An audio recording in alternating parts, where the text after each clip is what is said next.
Olá, eu sou o pastor Adejarlan Ramos. Nós vamos estudar hoje a lição de número 4, Elias e os profetas de Azerá e Baal. Estamos estudando sobre o livro dos reis. A lição de número 4, ela tem como objetivo revelar que Deus opera milagres através de seus filhos e, como objetivo específico, salientar que é necessário e urgente enfrentar o pecado, relatar que Deus responde às nossas súplicas e expor as fragilidades do ser humano. Bem, essa lição está baseada em 1 Reis capítulo 18, também 1 Reis no capítulo 19. Bem, o profeta Elias, nós podemos dizer que é uma das grandes personagens das Escrituras, um dos grandes vultos do Antigo Testamento. Ele faz parte de um grupo de profetas que nós denominamos, para efeito didático, de profetas orais. Profetas orais são aqueles profetas do período do profetismo bíblico que não escreveram livros, contrastando com os profetas literários. Os profetas literários foram aqueles que escreveram livros, como Isaías, Jeremias, Ezequiel, entre outros. Os profetas orais foram aqueles que não deixaram escritos. A atuação deles foi apenas no campo da oralidade. Dentre estes está o profeta Elias. O profeta Elias, então, ele ocupa uma posição de destaque entre os profetas orais da Bíblia. Essa posição de destaque a gente vê também pelo Novo Testamento. No Monte da Transfiguração, Elias aparece conversando juntamente com Moisés, representando o período então dos profetas do Antigo Testamento, e Moisés representando a lei. Bem, o destaque do profeta Elias, o que faz do profeta Elias um grande vulto do Antigo Testamento? Além do aspecto da realização de milagres que marcou o seu ministério, um dos elementos que marcam o fato de Elias ser um grande vulto do Antigo Testamento é o confronto que ele fez com os adoradores de Baal e de Azerá. Ou seja, naquele período do Antigo Testamento, os reis que deveriam promover a adoração a Deus de forma piedosa, eles estavam, especialmente Acabe, estimulando o povo a adorar a Baal e desviando-se do caminho do Senhor, levando o povo então a se desviar dos caminhos de Deus. Isso então fez com que o povo fosse paulatinamente abandonando então a adoração a Jeová e adorando então outras divindades. É dentro então desse contexto que o profeta Elias entra em cena. Nós devemos lembrar, então, nesse primeiro tópico aqui, o desafio no Monte Carmelo, você deve desafiar ou deve alertar aos seus alunos acerca do zelo do profeta Elias. Foi num período de apostasia que Elias entrou em cena e demonstrou-se extremamente zeloso pela lei do Senhor e pela palavra de Deus.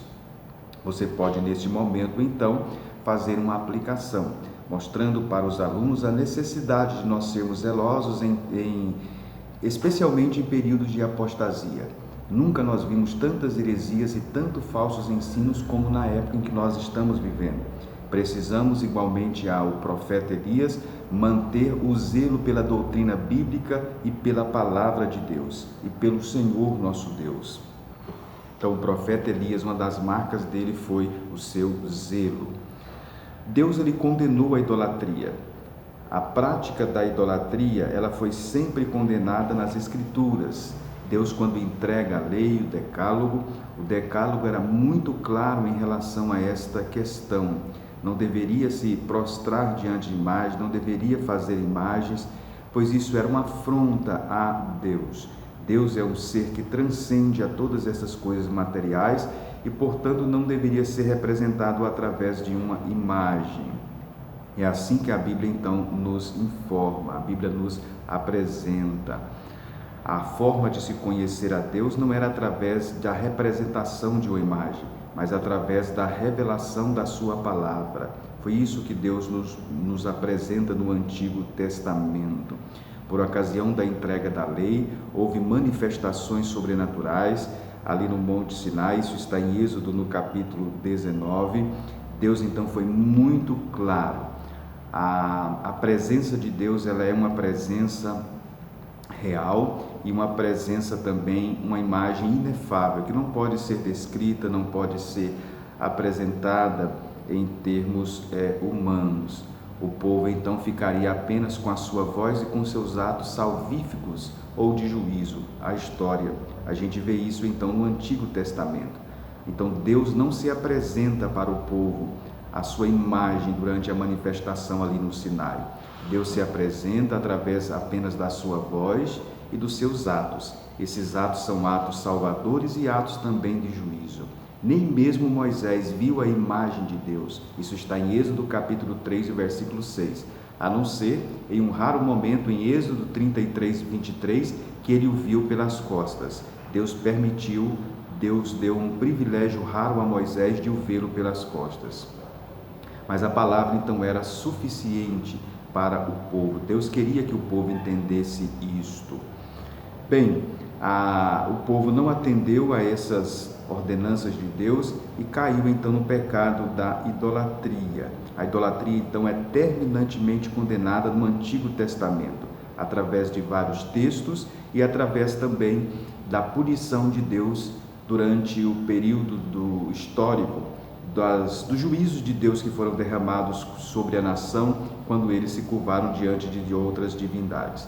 No Novo Testamento também a prática da idolatria, ela também é condenada, especialmente na carta aos Coríntios. Nós temos vários momentos do Novo Testamento que essa prática também é condenada. O que é que o povo estava fazendo nesse momento aqui do livro de Reis? O povo estava se curvando diante de uma divindade chamada Baal e Azerá. Quem era Baal? Baal era um dos deuses dos cananeus. Ele foi adorado no território de Israel. As nações vizinhas a Israel, os povos cananeus que habitavam na terra anteriormente e também muitos povos vizinhos a Israel, exerceram uma influência então sobre a nação de Israel, fazendo então eles se curvarem diante desta divindade. Baal, segundo a visão antiga, era o deus do tempo, o Deus que domina o vento, as nuvens, a chuva e que se manifestava através de trovões e relâmpagos. Ele era o Deus da vegetação, ele era o Deus que dava fertilidade à terra. Inclusive se acreditava no mundo antigo que quando ele copulava com a sua consorte, o seu esperma seria então a chuva que caía sobre a terra. Como a nação era tipicamente rural, agrícola, a nação de Israel no Antigo Testamento, também no Novo Testamento, na sociedade agro-pastoril, ela então precisava muito da chuva. E então se tornava muito tentador para a nação de Israel se curvar então diante de Baal, que era o Deus então que mandava a chuva e que mandava a fertilidade para a terra. Era assim que se acreditava. Se acreditava então que Baal exercia uma influência então sobre a vida das pessoas, né?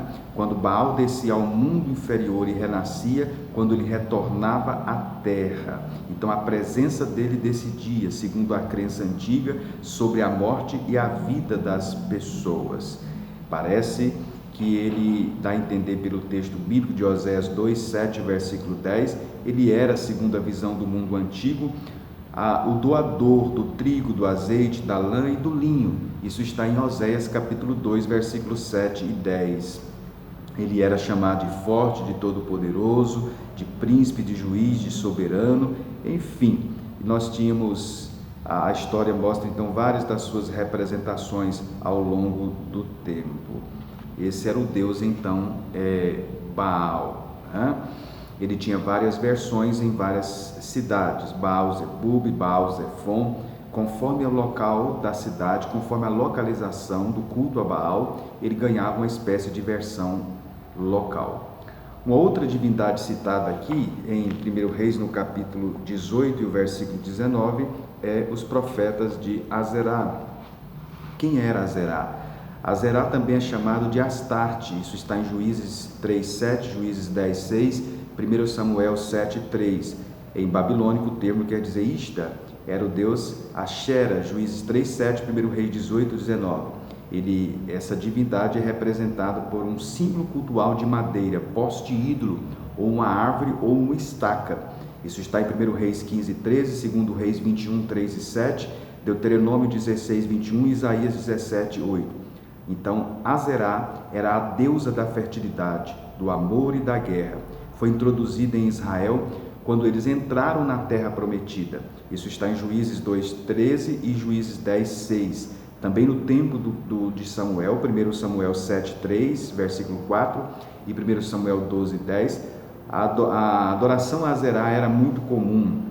Salomão, em 1 Reis 11, 5, também deu sanção a essa divindade, né? Então, era a deusa da fertilidade, praticava a prostituição então sagrada, com várias orgias e rituais. Então, tanto na adoração a Baal quanto na adoração a Azerá, havia então a prática então sexual. Era chamada prostituição cultual, que era muito comum no mundo antigo. O povo de Israel, a nação de Deus, estava se curvando diante dessas divindades e com patrocínio então do Estado. Isso estava sendo chancelado por Acabe e a sua mulher ímpia Jezabel. É dentro desse contexto então que o livro dos Reis, no capítulo de número 18, o profeta Elias confronta então a Acabe e os seus profetas no Monte Carmelo, os seus adoradores no Monte Carmelo, né? Os seus profetas. Nós temos então na primeira parte o desafio no Monte Carmelo. O desafio então de Elias. Elias propõe diante daquela apostasia da nação um confronto ali no Monte Carmelo, né? Você pode inclusive comentar um pouco sobre o Monte Carmelo, o que, se possível, mostrar também em um mapa. O Monte Carmelo era uma cadeia montanhosa situada ou elevada a 548 metros em seu ponto mais alto, que se estendia a 48 quilômetros em direção ao sudoeste, a partir das margens do mar Mediterrâneo até o sul do vale de Jezreel. Era uma série de picos arredondados e vales e tornou-se o símbolo de beleza e abundância de frutos por sua vistosa cobertura de árvores. Isso está em Cantares 7:5 e também Isaías 35 e o versículo 2. Bem, nós não sabemos por que a disputa aconteceu ali, não sabemos em que local específico do Monte Carmelo aconteceu a disputa entre o profeta Elias e os profetas de Baal, né? Bem, o profeta Elias, nesse momento, isso está em 1 Reis, no capítulo 18, ele propõe então um desafio. O desafio inicialmente, o profeta faz uma pergunta para o povo. 1 Reis 18, versículo 21. A pergunta que o profeta Elias faz para o povo é: até quando cocheareis entre dois pensamentos? Se o Senhor é Deus, seguiu, e se é Baal, seguiu. Porém o povo não lhe respondeu nada. Como o povo então não lhe respondeu nada, o profeta Elias naquele momento então faz um desafio. Só eu fiquei, os profetas de Baal são 450 homens, e nesse momento então ele faz a proposta então do desafio, do confronto, né? Cada um deveria clamar ao seu Deus, deveriam preparar o altar, deveriam colocar ali os elementos do sacrifício, e deveriam cada um clamar ao seu Deus. O Deus que respondesse então com fogo, esse era o Deus verdadeiro, né? Os profetas de Baal poderiam fazer isso primeiro, e eles então o fizeram. O texto nos mostra assim, né? Eles então prepararam então o altar. Imagine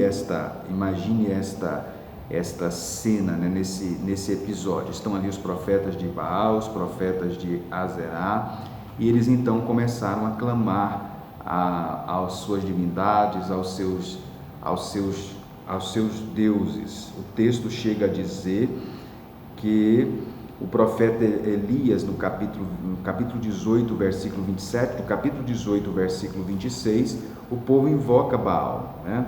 Dizendo: Baal, responde-nos. Eles prepararam tudo, invocaram a Baal, dizendo: Baal, responde-nos, responde-nos. Porém, não havia voz que respondesse ao que diz o texto. Quando foi meio-dia, o profeta Elias começa a zombar então deles, dizendo: clamem em alta voz. 1 Reis 18, 27. porque ele é um Deus, pode ser que ele esteja meditando, atendendo a uma necessidade de viagem, dormindo, e ele vai despertar. E o texto diz que eles clamavam mais alto, né? Veja que Elias então agiu de forma sarcástica.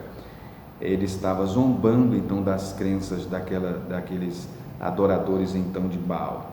O texto chega a dizer, no capítulo 18, versículo 28, que eles então, em um tom de desespero, eles então clamavam em altas vozes, e eles chegavam a se retalhar e derramar sangue. Era a prática da autoflagelação, que era praticada para suscitar a compaixão no mundo antigo. Isso era proibido pela lei, está em Levítico 19, 28, Deuteronômio 14, o versículo 1. Mas o texto diz que nem mesmo com essa prática Baal os respondia. Não houve resposta. O fato de não haver resposta de Baal indicava então a sua impotência e a sua inexistência. Ele não existia e ele não tinha poder, consequentemente. É dentro então desse contexto que nós temos agora o momento do profeta Elias, né? O desafio então era o desafio de fogo. Elias então fez os preparativos. Isso está na segunda parte da lição, os preparativos de Elias. Elias então juntou 12 pedras que representavam as 12 tribos de Israel, cavou um rego ao redor do altar, colocou a lenha, dividiu o bezerro em pedaços sobre a lenha e pediu para que derramasse 12 cântaros de água, de tal forma que molhou o altar e o que estava nele, e ainda encheu o rego ao redor do altar. Assim então, o objetivo de Elias ao fazer essa prática era mostrar que não deveria haver nenhuma dúvida quanto à veracidade do evento milagroso. Deus iria fazer um milagre enviando fogo, e para não haver dúvida quanto à veracidade do milagre, é que o profeta Elias então derrama a água de forma que a água escorre até ao redor do altar. Nesse momento, o profeta Elias faz uma oração confiante. Então, primeiramente, ele fez os preparativos e depois ele fez uma oração confiante. Esta oração foi simples, foi curta. Se você contar, você vai ver que tinha cerca de 70 palavras, mas foi eficaz. Elias então queria mostrar que Deus era capaz, né, de responder, né, à oração. Não havia sacrifícios, mutilações, autoflagelamento, bastava exercer a fé e a confiança no Deus verdadeiro. O profeta Elias então fez uma oração. Nessa oração ele demonstrou toda a sua confiança. Como diz o pastor José Gonçalves, foi uma oração que mostrou uma teologia correta sobre a divindade. Tu és Deus. Foi uma oração também que demonstrou uma correta antropologia. Eu sou teu servo. E foi uma oração também que demonstrou uma correta bibliologia. Conforme a tua palavra fiz essas coisas. E assim o texto diz então que Deus então respondeu com fogo. Deus respondeu com fogo. Fica claro a partir daquele momento que Jeová é tudo e Baal era apenas uma ilusão. E assim Deus então derramou fogo, é o que o texto nos diz. E mediante esse derramamento de fogo, a gente pode observar então que o profeta Elias naquele momento agiu. O fogo desceu, consumiu o altar, lambeu a água que estava ao redor do altar, e naquele momento o povo então reconheceu e disse: só o Senhor é Deus, só o Senhor é Deus. Está no capítulo 18, versículo 39. O Senhor é Deus, o Senhor é Deus. Mediante isso, o profeta Elias disse: lançai mão dos profetas de Baal, que nenhum deles escape. Foi lançado mão deles, e Elias os fez descer o ribeiro de Quizon, e ali os matou. Ou seja, aproveitando-os então do ânimo exaltados do povo ante a manifestação do Senhor como Deus verdadeiro, Elias convocou todos que lançassem mão dos profetas impostores e enchesse o rio com o sangue deles. O mesmo rio que estava seco por causa da idolatria foi o ribeiro de Quizon. Bem, Então, nesse momento, houve a morte então desses profetas. Logo em seguida, no capítulo 19, Elias então agora vai para o monte Horebe. Depois que o profeta Elias fez tudo isso, o texto nos mostra então um momento difícil que o profeta Elias passou. Elias fugiu como um profeta abatido pelas ameaças de Jezabel. Isso está no capítulo de número 19. A rainha Jezabel mandou um recado dizendo: façam-me os deuses como lhes aprouver, se amanhã estas horas não fizer eu a tua vida como fizeste a cada um deles. 1 Reis 19, versículo 2. O profeta Elias temeu e levantou-se para salvar a sua vida. Fugiu, foi até Berseba, e depois que pertence à região de Judá. E o texto então nos diz que ele, na região então de Berseba, a cerca de 160 quilômetros ao sul de Israel, no Negueve, que marca então a fronteira ao sul da população de Judá, ele então deitou diante de um zimbro, capítulo 19, versículo 4. O que era um zimbro? Um zimbro era um arbusto do deserto que crescia até uma altura de cerca de 3 metros. Possuía galhos finos, folhas pequenas e flores perfumadas. O profeta Elias deita ali e pede a morte. Como os israelitas acreditavam que o suicídio era uma afronta ao Senhor, este não era uma opção, qualquer que fosse a desgraça. Então o que Elias faz? Elias pediu ao Senhor pela morte. Foi o que aconteceu também com Jonas, Jonas 4, 3 e 8, pois ele via a situação como sem esperança. Veja que alguns homens da Bíblia passaram por situações semelhantes, como foi o caso, por exemplo, de Moisés, em Números 11, 10 a 15, e Jeremias, no capítulo 20, versículo 14 a 18. É nesse momento, então, você pode, inclusive, comentar, a lição comenta acerca disso, né? O profeta Elias estava exausto, pede a morte, desenvolveu, então, um sentimento de autopiedade. Ele passou, então, por situações que parecia muito com uma depressão. Aqui você pode comentar um pouquinho sobre essa questão da depressão, né? Mesmo servos de Deus podem passar por situações semelhantes a estas. Quantas pessoas talvez em sua classe estão passando por situações semelhantes, pelos motivos mais diversos, de sentimentos então e traços então de depressão? Você pode comentar e explorar um pouco acerca desta questão.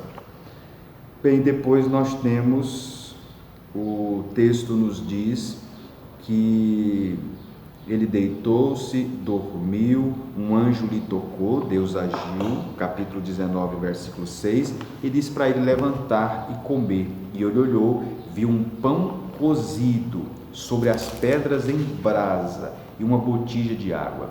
Comeu, bebeu e tornou a dormir. O anjo voltou a segunda vez, tocou-lhe e disse: levanta-te e come, porque muito longo te será o caminho. Ele levantou-se, comeu e bebeu. E o texto bíblico diz que com a força daquela comida ele caminhou 40 dias até o Monte Horebe, o monte de Deus. Até o Monte Horebe, o monte de Deus. Isso está no capítulo de número 19 de 1 Reis e o versículo de número 8, 19 e o versículo 8. O profeta Elias então vai para o Monte Horebe. O Monte Horebe era um nome alternativo do Monte Sinai. Estava localizado a 320 quilômetros ao sul de Berseba. Bem, essa foi a resposta então de Deus para aquele momento então do profeta Elias, né? Elias então, tomado por esse sentimento diante da oposição e da perseguição, ele desenvolveu esse efeito negativo, chegando a ponto de pedir a morte. Fugiu para o deserto, mas ali Deus tratou com o profeta Elias. Veja que ele estava fugindo de uma situação real, com questões emocionais, foi para o deserto. Era uma questão então de sobrevivência física e também sobrevivência espiritual. Muitas vezes isso acontece conosco, nós somos empurrados em determinadas situações para o deserto. Você pode fazer uma aplicação aqui no texto.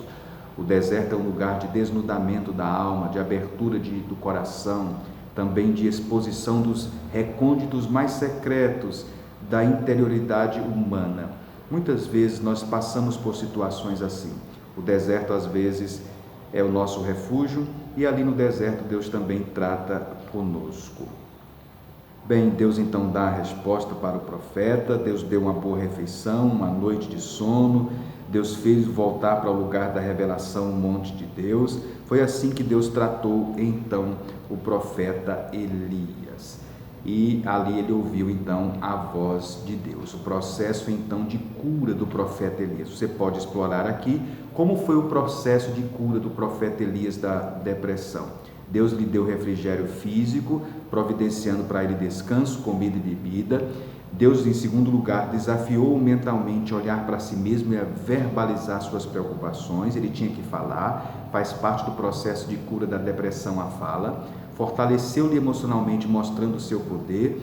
Em quarto lugar, Deus deu-lhe uma atribuição a fazer. Ele tinha que agir, ele tinha algo a fazer, né? Atribuições a fazer, retornar para o trabalho. E ele, em quinto lugar, providenciou para ele uma companhia para ficar ao lado dele, o profeta Eliseu. Foi assim que Deus tratou então a depressão do profeta Elias. Então, a vida do profeta Elias é um grande exemplo para todos nós. Concluindo, nós podemos então afirmar: você deve então nesse texto estar com o texto aberto, que os alunos estejam com o texto aberto para você mostrar para eles a narrativa no texto. Apresente então o zelo do profeta Elias, mostre as consequências então da idolatria, né? Fale sobre o desafio que o profeta Elias fez, o desafio de fogo. Mostre como foi processado esse desafio, as atitudes dos profetas de Baal e de Azerá, contrastando com as atitudes do profeta Elias, os preparativos do altar, a oração confiante que o profeta Elias fez, a misericórdia de Deus em mandando fogo e depois a situação desesperadora que o profeta Elias acontece com o profeta Elias sendo perseguido por Jezabel e a forma como Deus trata a questão então da depressão, né? Então você pode observar que tem muitas questões a serem exploradas nesse texto. Questões espirituais, questões emocionais. Você deve ficar atento para que o tempo da aula não seja desvirtuado às vezes para uma parte, né? Uma temática e não contemplar a outra. Mas grandes lições podem ser tiradas desse texto. Portanto, caro professor, caro aluno, que Deus o abençoe, que você possa compartilhar este vídeo nos seus grupos, quem sabe utilizar na igreja e ser grandemente abençoado e edificado nesta lição, a lição de número 4, Elias e os profetas de Azerá e Baal. Regue tudo com oração e não perca a oportunidade singular que você tem como mestre, como ensinador cristão, de destacar as verdades que estão contidas nesse texto do Antigo Testamento para os seus alunos. Que você possa compartilhar esse vídeo, deixar o seu like, o seu comentário, se inscrever se você não se inscreveu no canal, pois é a forma que você tem de nos ajudar. Que Deus o abençoe nesse abençoado trabalho do Ministério Cristão do Ensino. E até a nossa próxima lição.